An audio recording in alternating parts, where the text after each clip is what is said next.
Well, I think already downstairs was the longest we've ever talked. 100%. Yeah. It's funny. I don't know. I'm sure you won't remember this, but you're one of the first comedians I ever saw live before I started doing comedy. Okay. I have even... You're welcome. I even have on my Instagram, if you go way back, it's a picture of me and you. I'm at Helium. I was just an audience member. Yeah. And I was like, me and the comedian from tonight. Oh, wow. Sidney Gant. And then years later, get into a podcast with you. Oh, man. Pretty cool, right? Lucky boy. Yeah.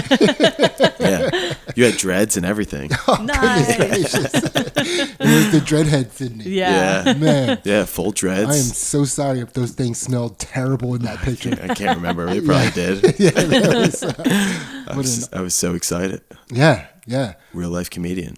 Yeah. And now you know that I'm not.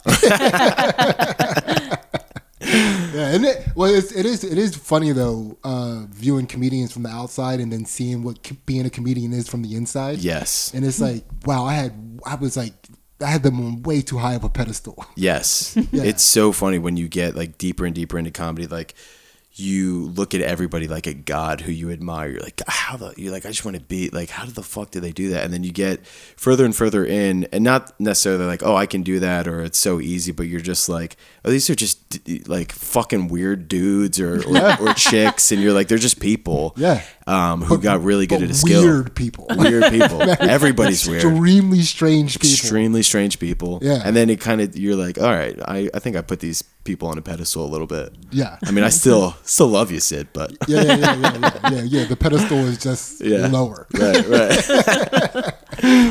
Yeah. So, Brendan, one of the things that we've been doing before we start and get into everything, we've been doing a little meditation technique. Do you meditate? I do. Yeah. Yeah. Okay. I do TM. I don't know if you guys. I don't know what that is. It's called transcendental meditation. Well, I knew what it was. I just wanted you to say. Yeah.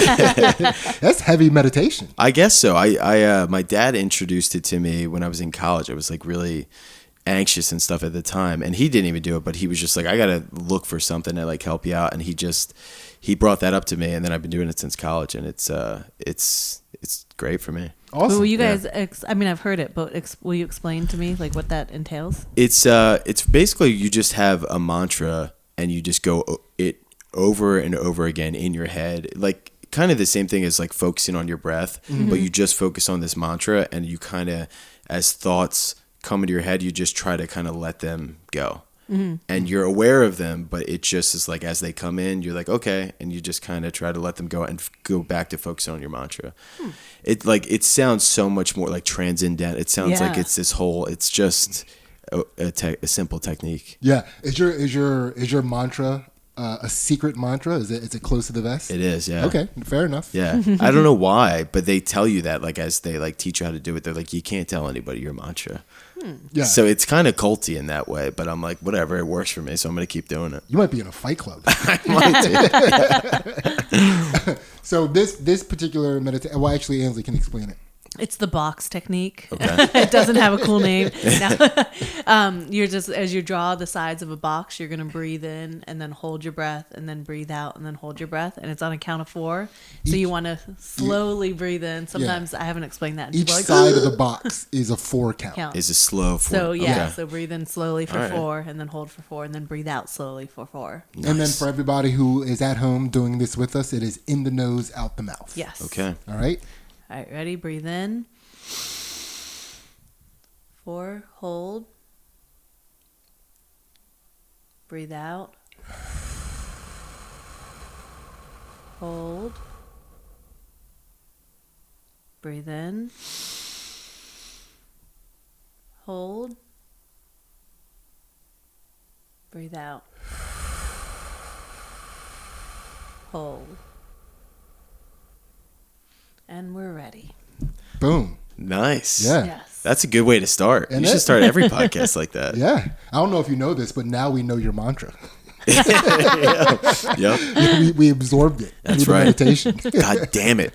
Yeah, that's what the box technique. We just take things out of your brain and put it in a box. I'm going to be kicked out of my cult now. Fuck. Yeah. So now we're ready to start the podcast. Yeah. Nice.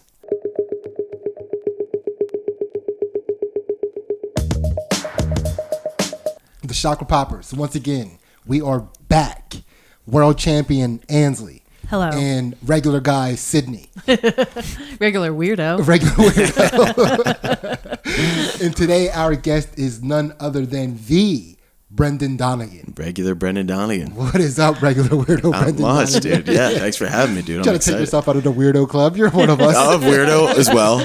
Regular old weirdo. Yeah. Yeah. Yeah, thanks for coming, man. Yeah, really, man. Really appreciate you coming. Of course. And so, Brendan, do you have any idea what we do on this podcast? Yeah. I've seen some clips. I've watched a couple episodes of buddies that have been on the pod. Oh, gotcha. So I got the general concept. Yeah. Okay, good. Because like the clips, you don't know what we do from the clips. Well, that's what got me curious. And then I realized you've had so many, friends of mine, people in the Philly scene on, and it looked cool. So I checked out a couple episodes. Yeah, maybe that's what we need to do to make the podcast blow up. We need to get everybody's friend on here. Yeah. That's Who has the most friends? Yeah, who has the most? Yeah. We'll find him. Yeah. We'll find that guy and get him on here. Yep. Yeah, or gal. Yeah. Gals have friends too. Yes. Yeah. So if it is your first time watching or listening to this podcast, the basic premise of this podcast is to prove that anybody could possibly reach enlightenment, no matter what their sense of humor. You don't have to be a robe-wearing dork to achieve a sense of higher consciousness. We don't know if that's true, but we are trying to prove it. Yeah. And we'll see what happens at the end of each podcast. So what we're going to do is we're going to try to open up your chakras, and at the end of it, see what happens. Man. Right? That's exciting. It's pretty exciting. Open up them chakras. For a transcendental meditator, it's probably pretty exciting. It's exciting. I'm ready to pop lock and shock it. Yes, I like it. Thank you. I like it. So, Brendan, everybody gets the same questions. Okay. The first question is a little icebreaker before we get into open up the chakras. And Ansley, take it away. So, Brendan, what situation or event did you learn the most information from? Oh, God. Situation or event that I've learned the most information from. I think that, so I met my wife, we worked at a place down the street in Radnor. It was my first job out of college. It was this IT recruiting, staffing company. I fucking hated this job. Yeah. It was brutal. And you just help Indian dudes find jobs? Yes, that's literally could not be a more accurate description because we were IT recruiters too. So it's all, I learned so much about Indian culture. Yeah. Indian weddings, they're a week long. They party hard. Some interesting dudes, but that's exactly what it is. But it's just one of those sales gigs where it's just like, and so I was living in South Jersey at the time, so it was far, and I was just graduated. I didn't know what the fuck I was doing. I wasn't doing comedy yet. And you just feel so lost, you have no purpose. And I'm waking up at 6 a.m. to get into the office on time. It's one of those cultures where it's you got to fucking grind, dude. Yeah. You got to be in the office till 7. So you get home, it's 8 o'clock. You're sitting in traffic on 76. You're this fucking blows, dude. Yeah. And it sucked so much and I did it for years. And, but then looking back on it now that I kind of got out of that situation, there's so much that I learned being in that environment, even though I did not want to be there. But, I met my wife there and we both kind of talk about this all the time. It was just one of those things where I'm trying to think the biggest lessons, it really sucked, but I was happy that I stuck with it. For example, the one thing it really taught me is how to be if you think you're being productive. Yeah. It really taught you how to take a hard look at yourself because the job was really, really hard. And there would be times where you're I'm in the office all day. I'm working so hard and I'm not hitting the sales contest and all these other people are surpassing you and all these things. And then you really look at it and you have to look at yourself and you're well, I only made this many calls today. You're I feel like I'm working hard, but what am I actually doing? And they've really kind of enforced that. They'd be you got to actually look at yourself. And it kind of taught me just some good habits with that. So did you cold call Indian dudes? Yes. And say, hey, you sound like you could be in IT. Yeah. So exactly. You're cold calling strangers all day. And, you get their resumes off of either, like we had our own database where it'd be like, Indeed or stuff like that. And you're calling them. You're like, I have these jobs available. You look like you'd be a good fit. And you're just doing that all day. I took a look at your Instagram. Yeah. And you look like you need this IT job. Yeah. You're meeting dudes for coffee. You're acting like you even understand what technology they're even talking about. You have no fucking clue. And you're meeting with these people. That's and wild. Crazy job. Yeah. And I'm like 24. I'm in my dad's suit. Like I have no fucking. I'm barely making money. I'm like in so much student loan debt. I hate the fucking job. Do you only make money when you get that person a job? Like how No, do you we make did the have a money? base salary, but like where you would really actually do well, where it'd be worth the amount of work that you're putting in is from the commission that you make when you put those people to work. So it's just absolutely exhausting. And then eventually, I remember when I started though, I remember there was a couple kids I started with, and I feel like I've always kind of operated with a little bit of a chip on my shoulder. I don't know why, but I remember looking, I was like, because everyone would quit that job. Like we had a very high attrition rate, and I was like, I don't know how this is going to work out, but I'm like, I'm definitely going to last longer than these two motherfuckers. I don't know why. Yeah. And I did. So it taught me the value of because eventually you do start to get, did start to get, successful. And it was like, okay, if you stick with this and you outlast some people, that's like half the battle, is just being able to grit your way through this bullshit that most people can't continue on with. And then It's great for comedy. Yeah, it's very as I started to do comedy, it's so much of it is similar. So it was just a lot of valuable life lessons of learning how to work hard, learning how to really take a look at yourself and being be real with yourself. Are you actually working hard, or are you just saying or thinking that you are? Did you have horrible team building and corporate event stuff that you had to do too? A lot of shit like that, and some of it was good. Yeah. But it was a lot of bullshit that you had to go to, and a lot of rah-rah bullshit where you're like, what the fuck? We really got to act like I'm interested in any of this stuff, and that I give a fuck about, some new Java technology that's coming out that I don't understand at all. I couldn't fucking stand it, but I feel like I had no options. So I'm like, I can't get another job. I'm not qualified for anything else. At least that's how you feel. You were too deep in Indian culture. Too deep, dude. Get back. Yeah, dude. I started talking with an accent and everything. Man. Yeah, that's wild. And then, quick question, little inside baseball question. When you're doing all these cold calls, you're reaching out to all these different people. Sometimes you would be like, there's no way this guy is going to work for IT. And then sometimes you'd be talking to somebody and be like, this is definitely going to be one of the guys that I'm catching this guy. Yeah. What about that person made you know that they were going to be a lock? It just depends. I mean, some of it was specific to their resume. Some people, especially in IT, it's all about the latest technology. So if you had some people that were just really sharp and they're working with all the, you get all these jobs, and over time you start to understand the patterns of all right, everybody wants people with this skill. So you start to see and you talk to people who have that, and you just kind of know immediately. But a lot of times in IT, it was the person with the best personality, because IT people, if you have someone that can code and they can also fucking talk to people, which is so rare, you're like, this guy's money, dude. He can have a conversation and he can code. You're like, that's literally all it is. And you're like, this guy, at the very least, he's not going to embarrass me on an interview. Yeah. And that was another hard part of the job. Is oh, so you were getting them to an interview process. You weren't even putting them straight into a job. Yes, that's all I did, was just getting them interviews and ultimately hoping that they get the job. But I don't get paid unless they get the job and accept the job. Wow. So that's the other hard part. It's you're dealing with the business of people. You can't force somebody to take a job. Things happen. Sometimes they quit the next day, or they just don't show up to the job on the first day. I mean, how long did they have to work for you to get your commission? It did. It was more than a day. Yeah, well, so usually it would be in IT, it's really common for them to do contracts. So it's a lot of times it might be a year-long contract, 2 years. So as long as they're working, you're getting paid. For the full year?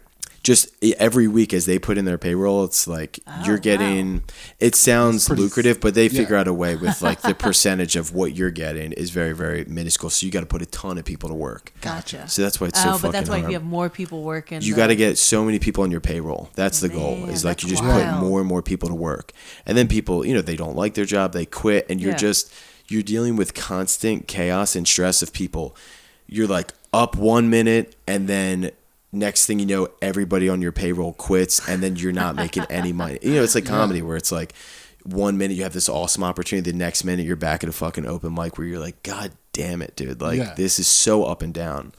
So it was just learning to like deal with that. And over time I started to realize like how to just try to stay even keel as like all this chaos. And that taught me a lot about life. Yeah. So you must have so many legitimate stereotypes about Indian people.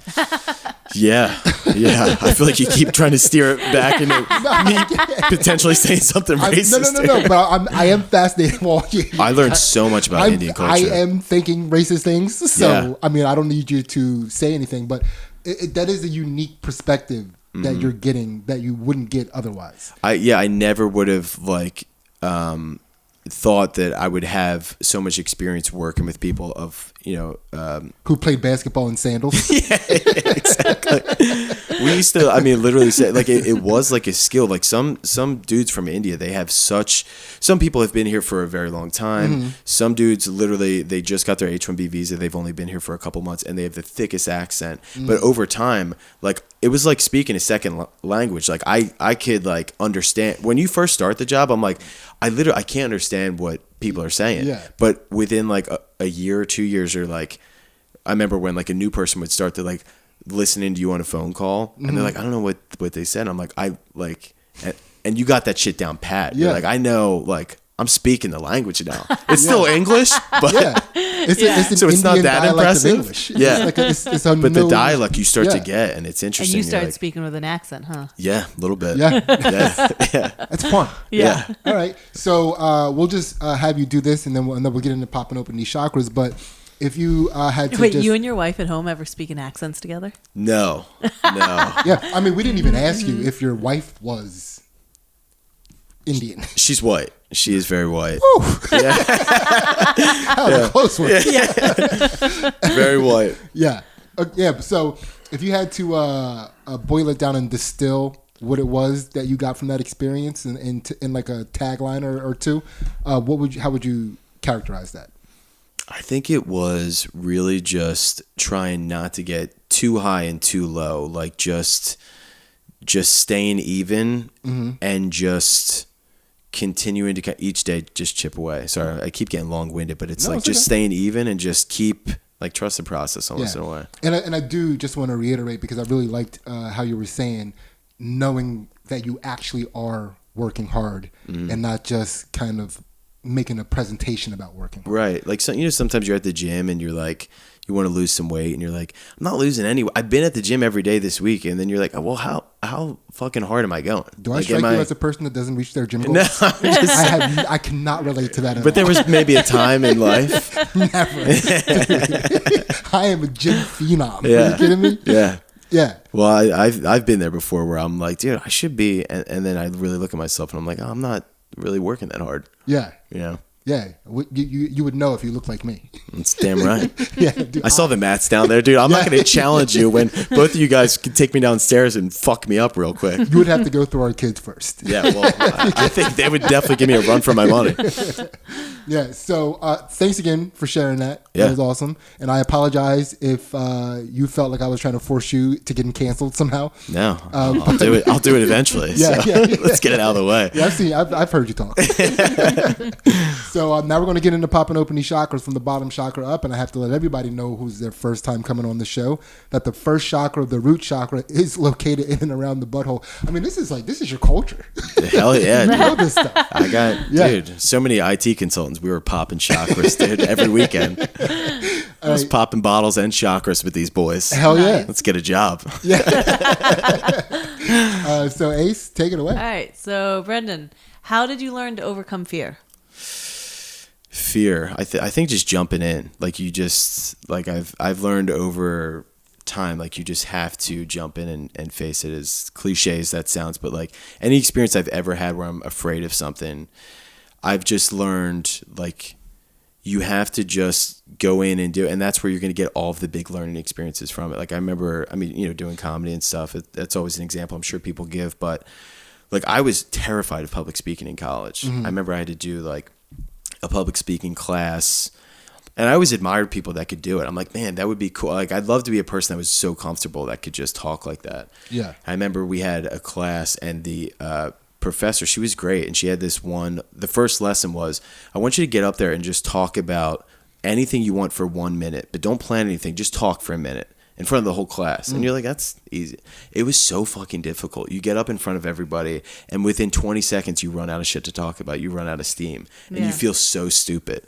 And I remember I was so nervous, like my voice was shaking, and I was like, oh my God. And I was so bad at it. Yeah.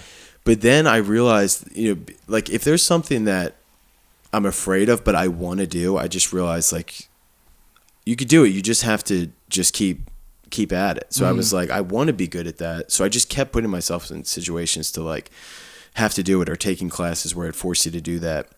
And I started to you just start to get more comfortable with it. It's like comedy, where it's like that first, I remember the first time before going up on stage, literally being in the back, wanting to run the fuck out of the room. Like, dude, like, you don't have to do this. Like, just go home. You don't got to do this.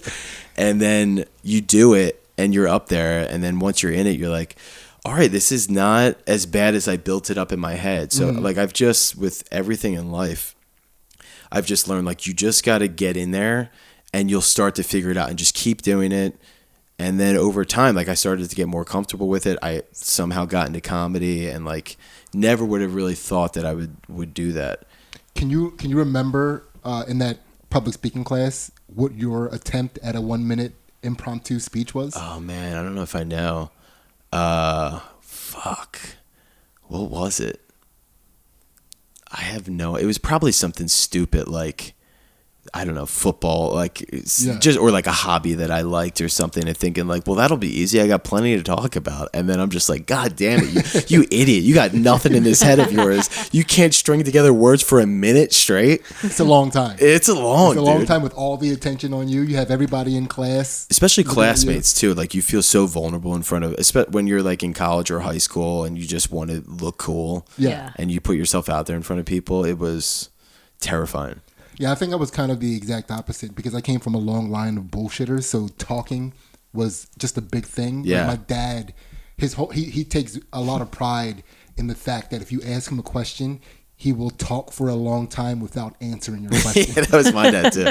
Yeah. And so when I did a public speaking class, and I went up every single time and improvised. Mm-hmm. Like, I would pick a topic. Yeah. And I would improvise the topic every time. And at the end of every class, the professor would point to me as an example of what a prepared speech looked like.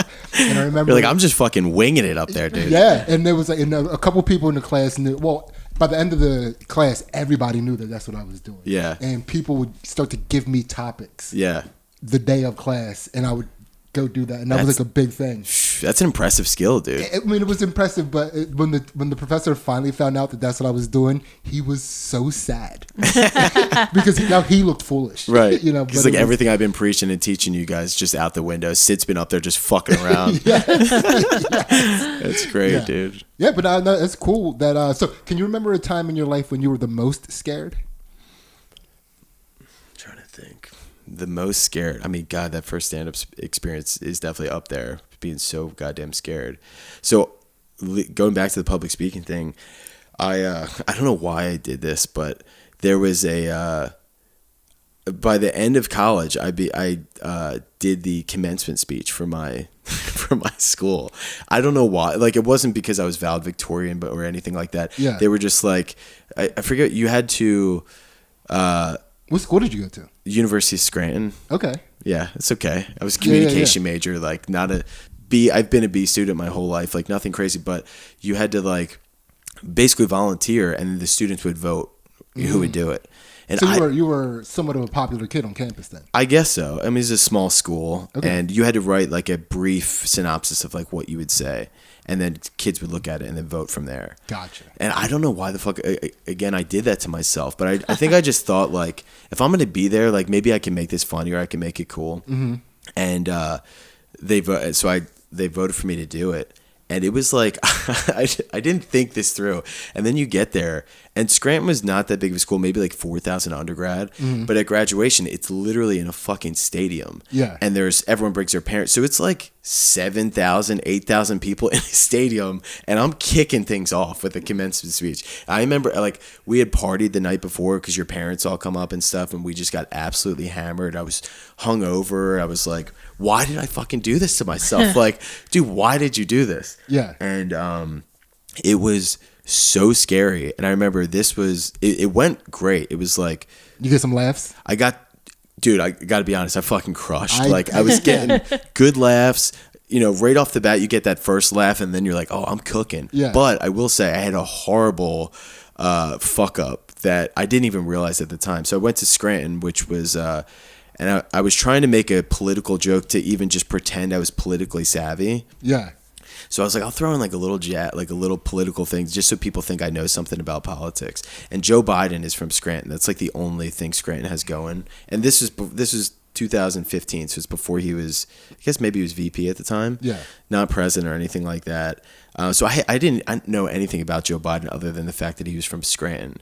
And the joke was so fucking mild and stupid. I didn't think anything of it. But I think it was like, there was a ton of skunks around campus. Like, and I remember I said something like, Scranton, the home of Joe Biden, in the land of the skunks. I don't know which one stinks more or something like that. And it's like, whatever. And everybody was like, oh man. And I'm like, okay, like, yeah, it's whatever. But I didn't think it was that big of a deal. Yeah. And I remember I get off stage, like the rest of the commencement speech goes fine, and you know the ceremony concludes eventually, and my brother comes up to me after. He's like, dude, great speech. What was with the Biden joke? And I'm like, oh yeah, I don't understand why people were so upset. He goes, dude, Joe Biden's son died today. I was like, I wrote this speech 2 weeks prior. I did no research. I had no idea. You couldn't have shown how unpolitically savvy you were. Yes. People were like, this guy's trying to be the edgiest commencement speaker of all time. And then everything else was a fluff piece. So it's not like, so it's like this random horrific joke, like amidst like some advice and like some words of wisdom. It was so fucking funny though, looking back, where I'm like, yeah. That's awesome. That's pretty fun. Yeah. And that's a chakra pop. That's a fair chakra pop. Yeah. Yes. Hell yeah. Oh yeah. Yeah. I popped that chakra hard that day. Yes. Yes. Man. All right. Ace, take it away. All right. We are now to the pelvis chakra. Okay. So, Brendan, this little segment we like to call My Bad. It's an opportunity for you to apologize to a person, place, or thing in order to set your karma back to neutral. We just got done doing Brendan's Patreon episode, and it was just as fun, if not more fun, than the episode that you're watching right now.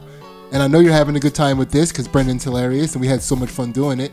And $1 gets you all of our exclusive content on our Patreon, which not only includes the counter to the podcast that you're watching right now, which we call Chakra Poppers After Dark because we enlighten Brendan's shadow self and pop open his dark chakras, but we also do some fight commentary and analysis on Ansley's jiu-jitsu matches. There's one up there right now that's really fun called Crazy Cat Lady, which is Ansley's most controversial jiu-jitsu match to date. That's hard to say with a bunch of other words. Jiu-jitsu? Yeah. Yes. Yeah, you got to pause Yeah. and hit jiu-jitsu. And Brendan, did you have a good time, man? Dude, I had a blast. Thank you guys so much for having me. Dude, thank you for coming. It was a lot of fun. Yeah, and you guys would be absolutely remiss if you didn't check out Brendan's podcast, South Jersey Bad Boys. Yeah.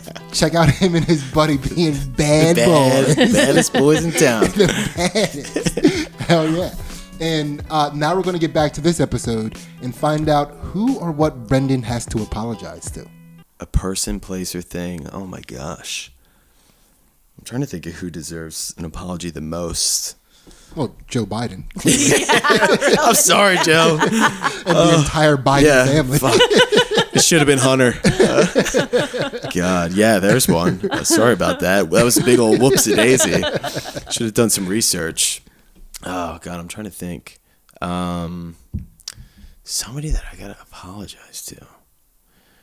The first people that come to mind is just my parents. I feel like when I was in high school, I was just a punk ass teen, just a punk ass bitch, dude, in high school. Like, you look back on it now, and of just how ungrateful you were for things and just how stupid you are when you're younger. Mm-hmm.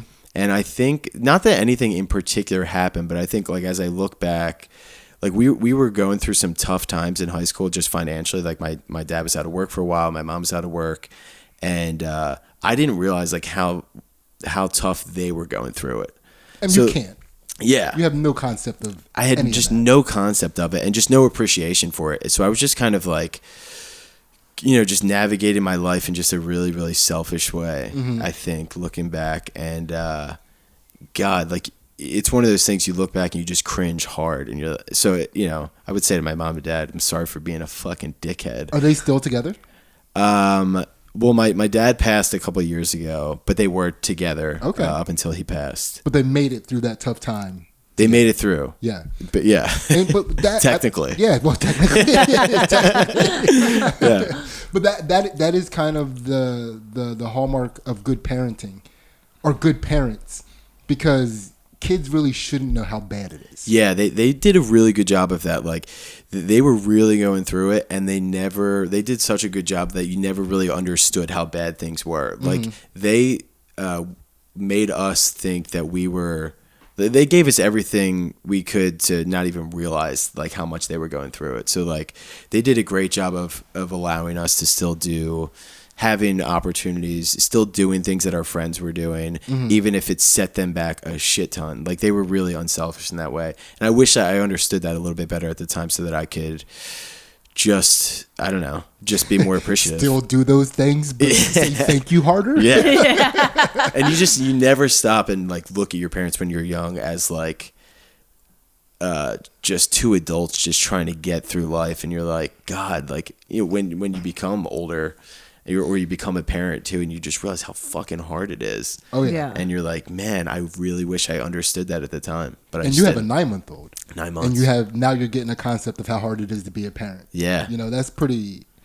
And like I was saying before, that is when you should start to get a concept of it. Yeah. Which again is a hallmark of good parents. Yeah. You know, so that's cool. Yeah. You had good parents. I had great parents. Yeah. I Well, you feel don't really have to tell me. I can pick that up.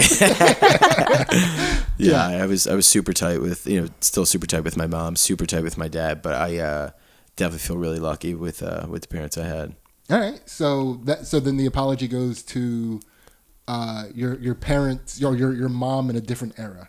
Yes. You know, so you can look right in that camera and apologize to your past mom. Sorry, Mom. And your past dad too, because Shout out, Dad. Sorry. Shout out, Dad. Sorry from the grave. Yeah. Hope you hear this, big dog. It's never too late. It is never too late. It's never too late. It's never too late. Yeah. Technically. Yeah. And we'll call that a chakra pot. Yes. All right. Quick and dirty. Yes. Yeah. Mm-hmm. And then Ace, take it away. All right, we are to the gut chakra now. So, Brendan, how do you move past disappointment, either in yourself or in loved ones? How do I move past disappointment?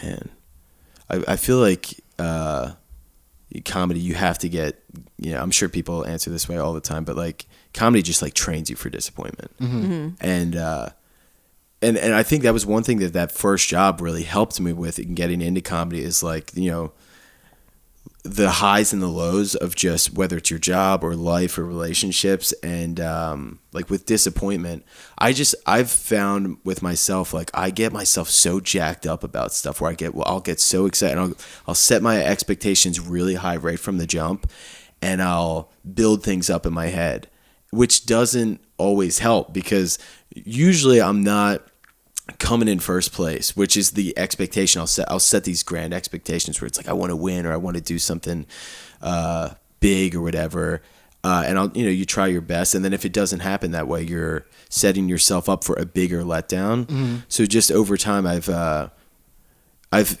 constantly been disappointed, like with stuff in comedy. You get an opportunity, you're like, man, this could really be something big, and then I build it up, and then it doesn't happen, and you're like, yeah, fuck. I think that I've just learned to try to pump the brakes on that a little bit. And I'll let myself get disappointed. Like I'll take a day to just kind of sit in it and just kind of think about it and get over it. But then after like a day, I feel really depressed if I start to feel unproductive. So I got to just kind of get back into something or get back on the horse with it. But I'll give myself a day to feel that disappointment, and then just know, like, as opportunities come up in the future, just try to remind yourself, like, whether you get this opportunity or you don't, it's not the end all be all. Even if you get it, like, you still got to find your way back on that path that you're trying to pursue. And if you don't get it, it's the same fucking thing. So it's like, don't put so much emphasis on just one thing, or don't put all this shit on a pedestal or build it up where it's like, this isn't everything. And I would let myself build that up a lot, where I'd make something out to be everything. And it's just kind of reminding myself now, so I don't get as disappointed, like, this isn't the end of the world. Yeah. Like, life goes on. Just give yourself a day, feel disappointed, and then just fucking, I don't know, do what you were going to do anyways. Yeah. It's also not super terrible to have high expectations for results, because nobody achieves anything big by accident. Yeah. Like, I will set the bar high. Like, I like setting high goals, but then it's like, I will put so much stress on myself if it doesn't work out. And it's like, well, dude, as long as you are working toward it and you're trying your best, and you're like, if it doesn't happen, sometimes things are out of your control, like, don't sweat it. Like, just you know, I beat myself up a lot, I think, and it's like, you're not gonna be able to sustain this if you keep beating yourself up. Just move past it and just on to the next. Absolutely. So I like to ask this question during this segment, which is there a time in your past, like maybe before you did comedy, where you did sports or maybe some sort of performance art, where, like, plays or anything, where you have, like, a disappointment that still lingers in your mind? Oh God, yeah. Sports, like, I feel like you have PTSD of disappointment, of, like, opportunities where, like, even in football, like, I'll wake up in a cold sweat of a catch that I dropped, like, in high school. Like, God damn it, dude, if I didn't slip there, like, and what sport was that? Football. Okay. So stuff like that, or even I remember I played basketball up until freshman year of high school, and, like, basketball was my life before, like, when I was young. Like, everyone from the grade school I went to played basketball. We had this great coach. He was my buddy's dad, and he was, like, this Hall of Fame coach, and he was, I realized, like, I worked really well under somebody who I admired and, like, was inspired by, and he was it. And unfortunately, he passed away when we were, like, in the 6th grade. And I felt like I was, like, playing for him, because I just loved this dude, and he was so charismatic, and I loved playing basketball. It was so much fun. And then freshman year, you know, I was going into high school, and I was playing for a different coach, and I don't know why. Like, I'm trying to think back now on why I made this shift, but I just had, like, this shitty attitude. Like, I didn't like this guy for some reason, and looking back, I don't think I had any good reason, like, to not like him. I don't know why, and I just would. He wasn't. My son just recently had to deal with a situation where, and I almost don't want to say this on, you know, to hurt anybody's feelings, but he does a sport.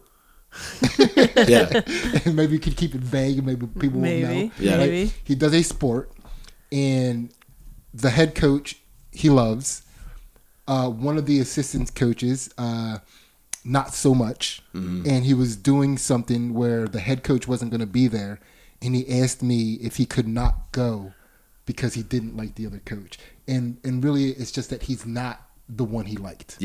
And I think that's big when you're young. It was. I had that same experience with my dad, where he was like, I know you don't like this guy, but just keep going. Like, keep going back to practice and stuff. And I just had this shit attitude, and it was very unlike me. And I remember I started out doing okay in the year, like, I was starting and getting some playing time. And I don't know why, I just had this stupid fucking chip on my shoulder. And I just started getting, like, a really bad attitude. Maybe if I, like, wasn't getting playing time, and then I just, like, kind of got consumed in that attitude. And then I stopped getting playing time, and then I'd sit at the other end of the bench, and I'd be all fucking salty about it. And put your warm-ups on and mope the whole game. I just would mope. And I remember the guy even said to me at one point, he was like, look, dude, like, one of the reasons why I'm not throwing you back in the game is I take you out and you go and you sit on the the end of the bench and you mope, and like you have this, and I don't know why, like I don't know where my head was at. I don't know what I was going through, but I was just not responsive. And for the rest of that season, I kind of just like gave up, and I was just like, fuck this, man, like whatever. Like, teen angst that you're going through. He gave you the answer. He gave me the answer, and you were like, fuck you, I'm out of here. Yeah. And like, I wasn't even rolled up your cigarettes in your sleeve. I wasn't even that good. Like I had nothing to even be like bitter about. Yeah. But I guess I just didn't like him for some reason, and and then I stopped playing basketball after that year, and I'm just so like looking back, I'm like was so disappointed that I just kind of gave up in that fashion, and I don't know why I did that. And you wish you could talk to your younger self and be like, I don't know, like if you're gonna go down, or like if you're not gonna play something, or you're gonna like go down in a way that you'd be proud of. Yeah. And I just went out like such a bitch. I was just like, I had this bitch attitude for no reason. Yeah. That's tough. Yeah. Yeah. You could never get that back. I think of it. Yeah. You can't get it back. And like, you only play competitive sports, most of us, for so long. And I wish I didn't go out like that. And but yeah, even like with other sports and stuff like football and stuff, there's one thing I learned, like looking back after you stop playing, like I stopped playing sports after high school, and you miss that. Like I miss playing like something competitive. And there would be days where you look back where you're like, man, I was just phoning it in. And I'm like, I wish that I just fucking gave it everything I had every single day back then. And so I was just disappointed that I just didn't work harder. Yeah. Tell these kids every day. Yeah. You tell them every day. Dude, I was fortunate enough to be like a consummate tryhard. Yeah. And I would see that happening to people, and and every time I would see it happen, it just reinforced. Like I was really big into learning from other people's mistakes. Yeah. And that would like just consume me with this paranoia of like, I don't ever want to have that. Yeah. You don't want to leave anything on the table. Yeah. Nothing. Yeah. Nothing. I'm taking it all with me. Right. Yeah. And I remember, so I like in college, I didn't want to do track anymore. I lost the love of it. Yeah. And then I have a coach who maybe he even saw that I was losing the love of it, and he was angry at me, and he was trying to now push me off the team. And I was like, you know what? I want to be back on this team. Just out of spite. Yeah. Fuck you. I didn't want to be, but now I do. Yeah. And I kind of wish I didn't do that. Right. I mean? Yeah, like as long as you're in it for the right reasons. Yeah. There is something though when you're a teenager about trying hard for some reason is like uncool. And you look back and you're like, why the fuck is that a thing? Where you're like, oh, what did you want to be on the team, you fucking pussy? You're like, yeah, I did, and I tried my best. Yeah. Like, dude, that's what people do. I was such an annoying tryhard. Like I was the kid in French class that was nailing the accent. Oh man, that's tough, dude. Yeah. Sports, hey, by all means. French class, fuck yourself. I was the gayest in high school. That's tough, dude. Yeah. That's tough, hitting a hard French accent. Oh, yeah. You and me on the phones with those Indian guys early on. You're like, dude, you don't have to do that. Please, just tell me about the job. I'm like, all right, well. Yeah, and that is a gut chakra popped. Yes. Yeah, thank you for sharing that. Yeah, absolutely. Ace? All right, we are to the heart chakra. So, Brendan, what have you learned from grief? Oh man, I'm trying to. I'm still kind of dealing with it. My dad passed away. How long ago was that? 2020. So. Oh wow, that's very recent. Yeah, it was July of 2020. So 3-ish years ago. And it was. I feel like I'm still trying to figure out like how to fucking deal with that. Like I was super tight with my dad, and there's just there's so much that you learn from it. And it's so funny. It's different for everybody. Like, I have 2 siblings. I have an older brother and a younger sister, and we all kind of process it in a different way. And I've had, people pass away and stuff like that. But that really being the biggest one that affected me is my dad. Like, when you have a parent that passes away, it's just a whole different ball game. And, I hadn't experienced that before. And everyone's got their own experience, whether you're close or you're not close with them. And I was fortunately really close to my dad. But I feel like when it happened, it happened really quick. Like my dad was a healthy guy. He was 62 and he was doing chin-ups one morning. He just dropped out of a heart attack. And I was living in Jersey City at the time, and my aunts Call me. So this is Do you do chin-ups? I do. Okay. Yeah. Yeah. Can't tell. Yeah. God damn. I don't think I would do a chin-up ever again. Yeah. Yeah. Yeah. But, yeah. I mean, he was in reasonable shape, but I Yeah. think he would like work out sporadically where like, I don't know how in shape he was to be trying to bust out some chin ups. Yeah, Like, yeah, it was probably not the best move, but, I remember I got a call that morning and, I remember, so I'm type 1 diabetic and I remember this specifically because I have to check my blood sugar. And, I remember I was meditating that morning and I had just gotten done and then I checked my blood sugar and it was 100, perfect, right on the dot. And I just remember that because I was like, like that's weird, right on the dot, 100. Yeah. And then I got a call from my aunts and they're just like, you got to get home, like your dad's sick. That's all they said. And I'm like, what? Like they never, I knew something was up. And then they, so me and my wife, we like, I'm like, we got to go home. They accidentally left the phone on and they left me a voicemail as they're talking, like, what do we tell them? Like, Yeah. Oh my God. what? And so I knew in the back of my mind, but I was trying to like have some positive talk where I'm like, maybe he's bad, but he's still there. Yeah. And so it was the longest drive home of my fucking life. And the only reason I bring that up is I noticed like, this was crazy what it did to me physically. Like, so I get to the hospital and he was already gone, just passed away. And I was like in shock. And I feel like I still have like PTSD, not even like I have great memories from my dad and like, love talking about him. I had a great relationship with him and I can accept that he's gone. But it's like when I think about like that day, like the visceralness of that day is just like really like one of the toughest parts. And I remember I didn't eat anything because we went right from home right to the hospital, see that happen, and my blood sugar spiked to like 450. Oh, wow. Just from stress alone. Yeah. Yeah. So like I watched, like it physically did something to my body, and I remember just 2 knots in my back just tightening up. And it's, it's still like taking me years to try to like work that out, just stretching and stuff like that. But so that was like, one thing I learned from grief is like it really has some fucking physical effects that you have to kind of keep an eye on and pay attention to. And then after that happened, one thing I like learned about myself is I'll try to just keep myself busy with shit. Like that's how I kind of distracted myself from my dad passing. Like he died and he was into golf and stuff, and I'm like the worst golfer in the world. And I just started to build a putting green in my parents' backyard, my mom's backyard for him.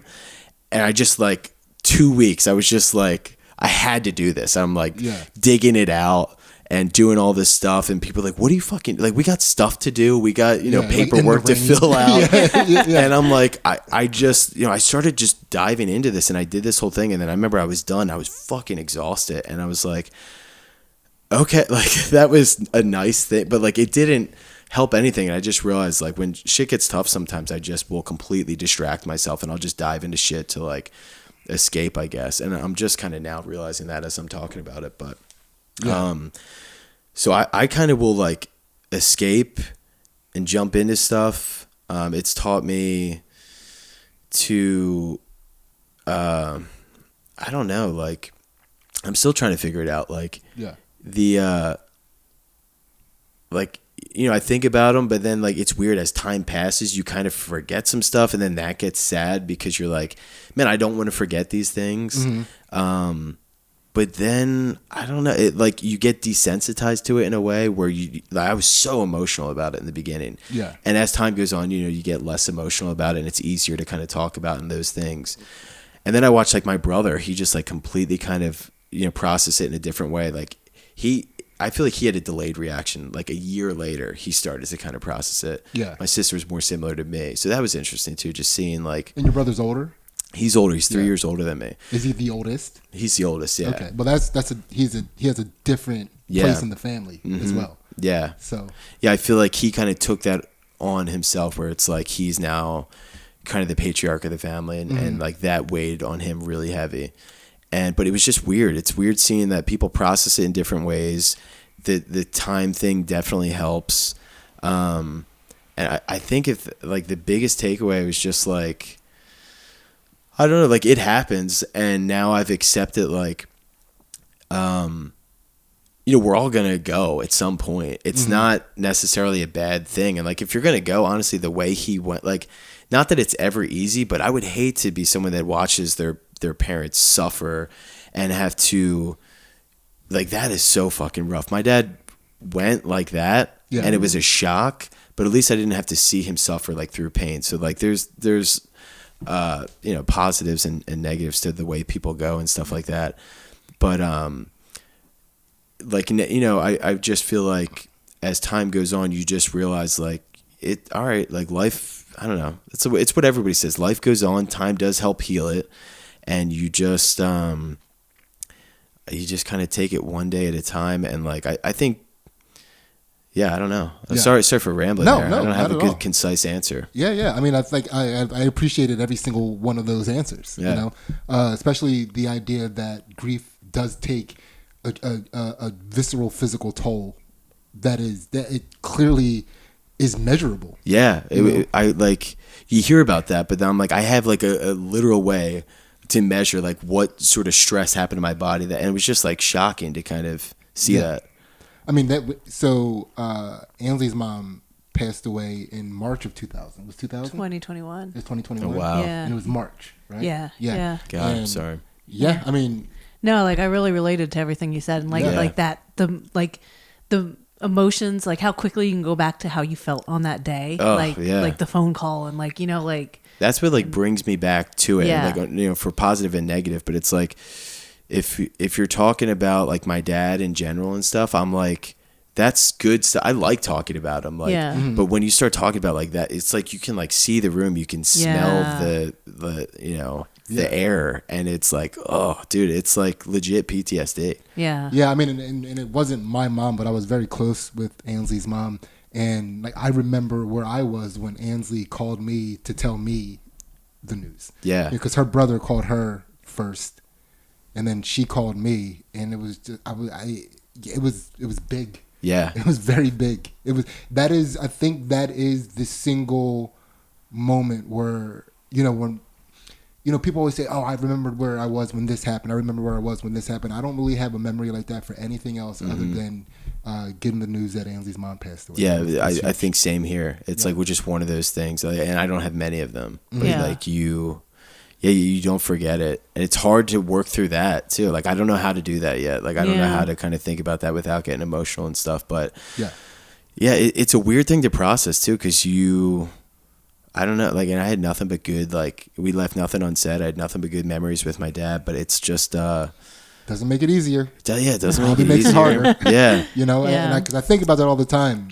Cause like my son and I are close, and I'm like, I mean, I like that we're close, but I'm also very sorry. Yeah. Because like, if everything goes according to plan, I will go first. Right. And then he will have to deal with losing a dad that he was close to. Yeah. It's like my dad and I weren't necessarily the closest, but he's probably going to live forever because of that. He was like, he's a good guy, but a fairly shitty dad, and shitty dads never die. That's how it goes. Yeah. That's so funny. Yeah. It's tough. Like it's one of those things where it's like, it really is just day by day. And I feel like, I don't know, like I talking about it for sure helps. And, if anything, it's taught me just the value of life, where it's like, dude, like, this, just fucking try to enjoy every day and just like do everything you want to do. Like, it just goes by so fucking quick, and all cliches, but it's like, really, if you can, it's just the perfect reminder of like, dude, you better soak this shit up like every single day. Just do what you want to do. Absolutely. Yeah. And Brendan, thank you for sharing that, man. Yeah. Really appreciate that. That is a heart chakra popped. Yes. Absolutely. It popped ours too. Yeah, popped ours too. Yeah, because I mean, we're still kind of in that. Yeah, it's like, I don't know how, like, everyone, well, I mean, Ansley's definitely way more in it than I am. for sure. Yeah. But like, it just, I don't know if it ever goes away. Like, it's it's DDC, Dead Dad's Club, or Dead Mom's Club. Yeah, I mean that's we're that club kind of you don't want to be a approaching part it that of. way, that it will never go away. We'll be dealing with it for the rest of our lives. Yeah. And I mean, you just get like better at. It's like it doesn't go away. You just find better ways of dealing with it. Absolutely. Yeah. So and again, thank you again. Yeah. So Ace, take it away. All right, we are to the throat chakra. So Brendan, what's a favorite lie that you have told, or extra karmic points if you keep it in rotation? Pretty good transition, huh? Oh my God, that is good. Favorite lie. Oh my God, that's tough. Favorite. I don't know if I have any currently in rotation. Let me think. That would be good if I had one that's currently in rotation. Fuck. Let me think. A good lie. Oh, I got one. Speaking of my parents and being a bitch ass teenager. Yeah. I remember when it's the same time in high school, being a bitch ass teenager like I was, and we were going through it financially. And I don't know why I did this. So I remember, and coming off the holidays, it just reminded me of this. Talking to like a group of buddies of mine, and they were talking about like what they got for Christmas and stuff like that. And like I was telling you earlier, like my parents always gave us plenty, and like they never let you know how bad things were going on. Like it was rough for like different reasons, and like we all had to work early, and it was tough and things like that. But it was never that bad. Like looking back, you're like, dude, you're such a pussy. Yeah. But I remember my friends were talking about like what they got for Christmas and stuff, and they were like, "What'd you get?" And I was like, "A shirt." And that's not like, I got definitely way more stuff than that, but it was like I was trying to be like Tiny Tim, and like it's like I wanted them to feel bad for me, or like it was like a cry for help where I like wanted them to know I was like going through a tough time, so I exaggerated that I like got nothing for Christmas. And I'm like, why the fuck did I do that? Like I think about that, I'm like sweating, getting embarrassed about that like now. your stocking was empty, and Yeah, there was like like one I had- little like I was- graphic present under the tree. It was brand shirt. Yeah, from Walmart. It was like totally not the case. And they were like, "A shirt? That's all you got? A shirt?" And I'm like, "Yeah, I got a good shirt this year." And they're like, "Jesus Christ, dude, Brennan's parents are pieces of shit." Like, what kind of shirt? I mean, whether you specified or not, but at least in your mind, what kind of shirt were you telling them you got? I think I was telling them I got like just a sweater, and I just got one solo sweater. Like in my mind, I think that's how I was building my case, and it was just totally not true. A shirt. Just one good old shirt. And like how sad of a thought that is, where it's like, your parents just like, yeah, Brennan he was good. He gets a shirt this year. Maybe next year you'll get socks. Like, what the fuck? Well, he gets that shirt for half the year. Then his older brother gets the shirt. Yeah. Yeah. It's now the family shirt. We got a good family shirt for our kids. Yeah, I don't know why. I think there was times like when I was younger where I was just like trying to let people know like I was going through a hard, and like you would exaggerate in ways like that, and I'm like, why the fuck? Because people I can't understand. Yeah, like nobody. Well, I could have just told them the truth and been honest about like what was going on, but I guess I you don't know how to got a articulate. bunch of cool shit, but we're still struggling. Right. Things are bad, but my parents are good. Yeah. Oh, but they put things together last minute because they're good people. Yeah. That is. Hope you feel bad for me. So funny. Yeah. Great. A shirt. Just good old shirt. It was a good shirt. Yeah. What color was the shirt? Oh, I don't even know. But in your mind, in my mind, it was just a plain black shirt. Yeah, nothing, no logos, nobody I liked on there, just something generic. That's so funny. Yeah. And then I would like they're gonna see me. Oh, see me in school with it. Is that the shirt? Yeah, this is big Christmas this year for the Donegans. Yeah. Oh, man, that's awesome. Yeah. Yeah, that's a throat chakra pop. Yeah, that was fun. It's a plain black shirt. Yeah. All right, man. Ansley, take it away. All right, we are to the third eye chakra. So we're out of the physical into the metaphysical. Ooh. So Brandon, what's something that you used to think of as separate, but as you've gotten older, you learned that it's really the same? These things are really the same. I used to think of it as separate, but you get older, you realize it's so I'm the just same. laughing at the fact that, through the whole entire grief thing, it was sad and it was touching. It was very relatable for us but the shirt thing made me cry. Poured my goddamn heart out, but dude, did I connect to that single shirt story? I'm like tears was laughing so hard. Yeah, dude. If you should have seen this shirt though, dude. It was sweet. Okay. Sorry, could you say it again? It was what you So two things that you used to think of as separate, but as you've gotten older, you've learned that they're really the same. Huh. God, that's tough. You used to think it's separate, but you got older. Could you guys give me an example? Sure. Do you have an example? We have. Stock one. So like friends and family. You know, when you're younger, friends are here, family's here. But as you get older, you can realize that sometimes your friends are your family, or like you choose who your family is. So it's really one and the same. Yeah. Man, that's tough. I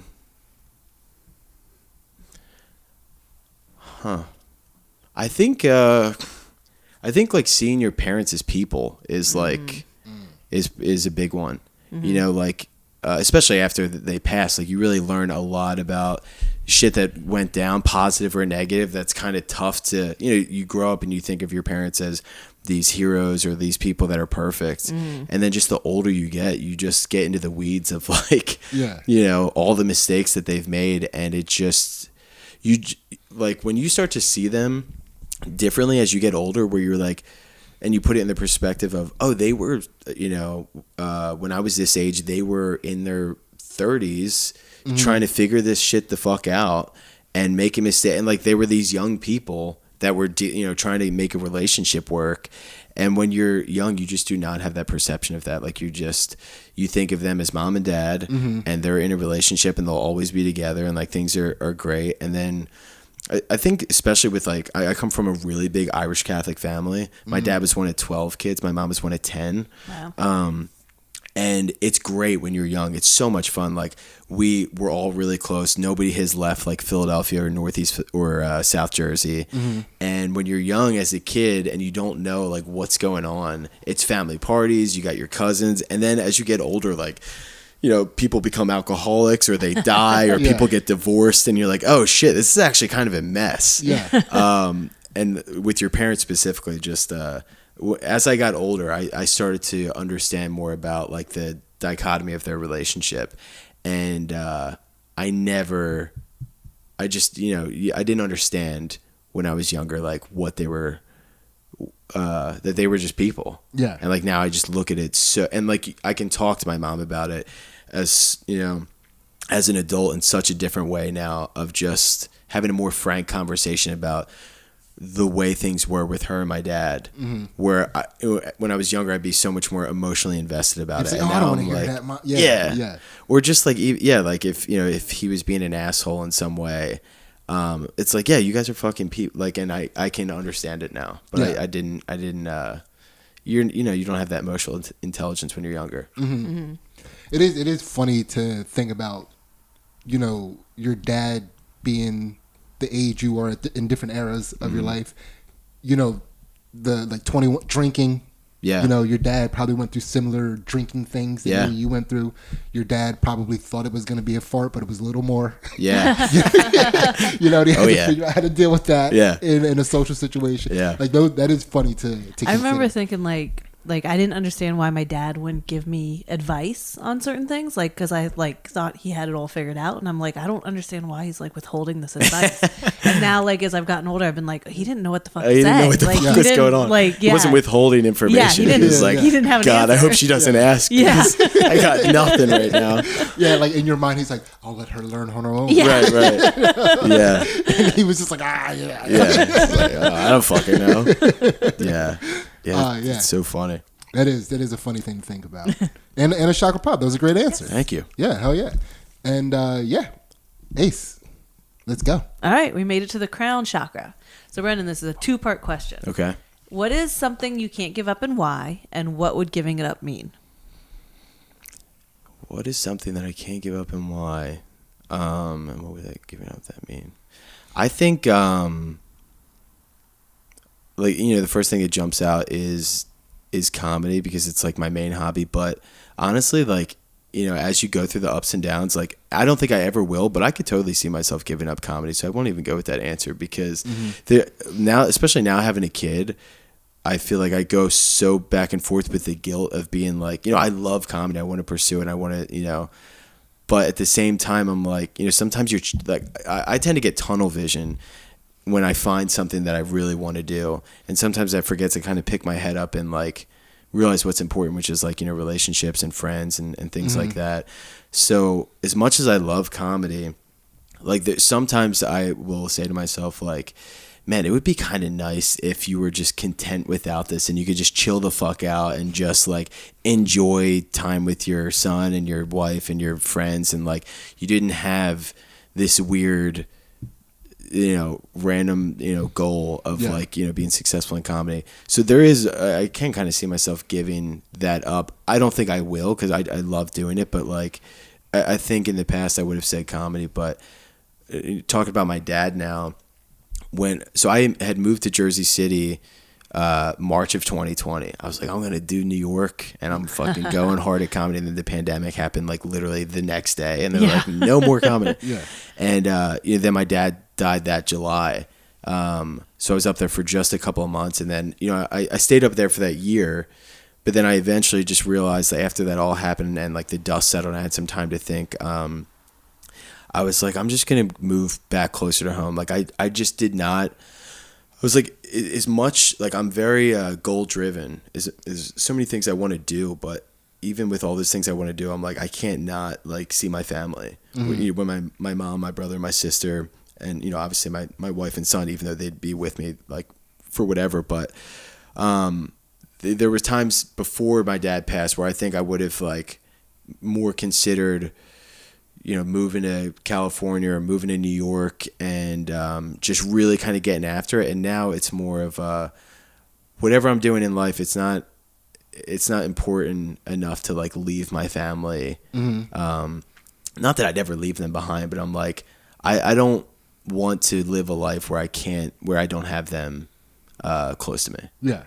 So God, it's a really fucking cheesy answer, but like, even now, like I was in New York last night and, doing a show, like I'll just drive from where I'm at. And now I've just realized like whatever like it is I want to do, I just got to figure it out from where I'm at, I don't think it's cheesy at all. I think, you're very lucky to be able to have that be your answer. Yeah. I wasn't as fortunate. My family is a hot mess. And I knew once I graduated from high school, I was never going back. Yeah. I still keep in touch with a core family. Right. But it's like, man, I couldn't get far enough away from those people. Right. And but yeah, that's awesome that you have that. Yeah, I think so. It's I'm really lucky, and it put things in perspective when my dad passed, where I'm like, they're kind of like my foundation, and I have to like remind myself to. I do that with friends and stuff too, like especially when I got into comedy. There was just a couple of years even where I was like, I just put my head down. I would do it with work. Like I'll just get so obsessed with something, and I love, I have a ton of hobbies and stuff like that. I gotta find these Indian guys jobs. I for you guys. Yeah. I don't have time. Okay. Yeah. I keep picturing you building that putting green in the backyard too. Dude, that must have been so manic. Yeah. What, when you're picturing him, what is he wearing? What is he wearing? He's in a sweater. Black sweater. That one sweater, man. No, he's in like a white t-shirt and like jeans rolled up and like boots, and he's just like sweating all the time. I haven't been a wife beater. Yeah. Sometimes it's not on. Yeah.